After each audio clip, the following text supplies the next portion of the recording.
horrified look before I realize a second too late that I should run and grab it. It's possible that I'm not cut out for babysitting. I dash over and pick up the cup. It's sticky.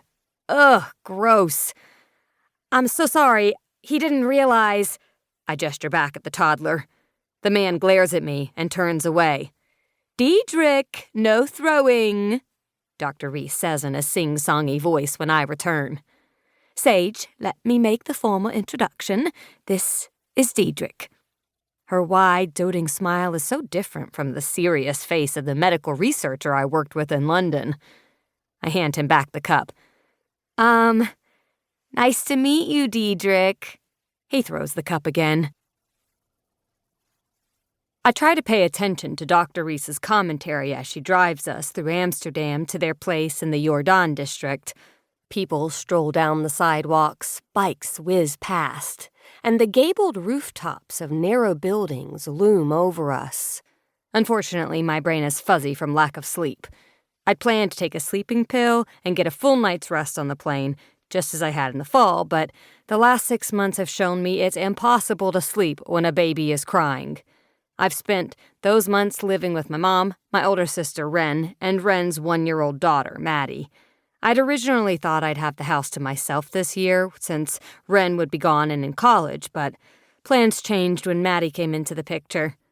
Coming here means I'm basically switching up one kid-centric house for another, but Diedrich is 3, so at least he won't be up all night crying like an infant. How are things at the lab? I ask, because I know this topic of conversation will keep me awake. She brightens at my question. They're going really well. It was a bit of a transition back after my sabbatical, but we're in the flow of things now. Actually, we've just started a really exciting collaboration with another researcher looking at the psychological effects of cancer diagnoses for patients and their families. I have to stop myself from cringing. I know all too well how the diagnosis can affect families.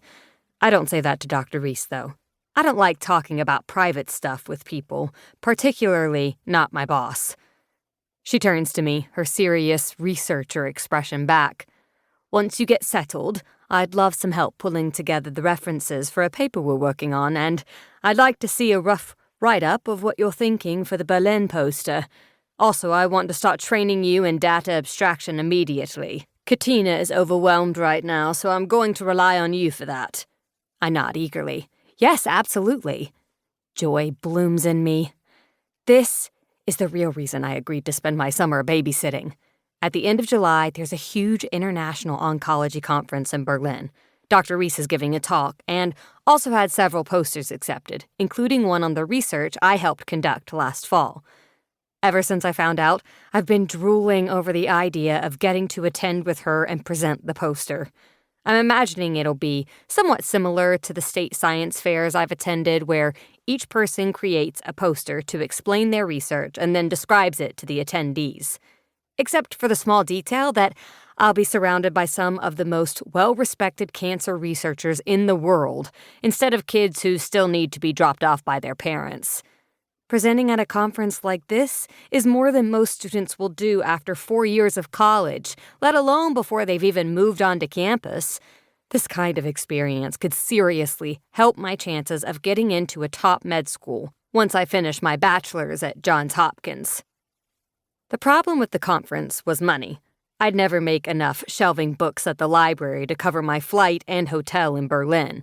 Particularly now, since Mom has been putting every penny into helping Wren and Maddie. Babies are expensive.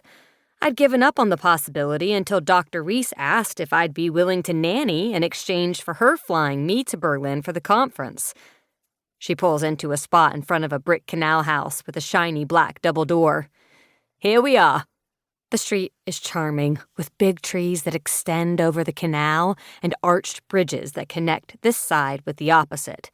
Bicycles are strewn everywhere, locked to posts and leaning against trees, and all the narrow houses that line the canal have decorative gables on the rooftops in various shapes.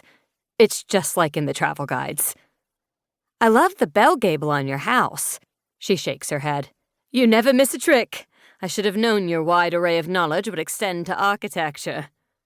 I smile sweetly, knowing everything is my specialty.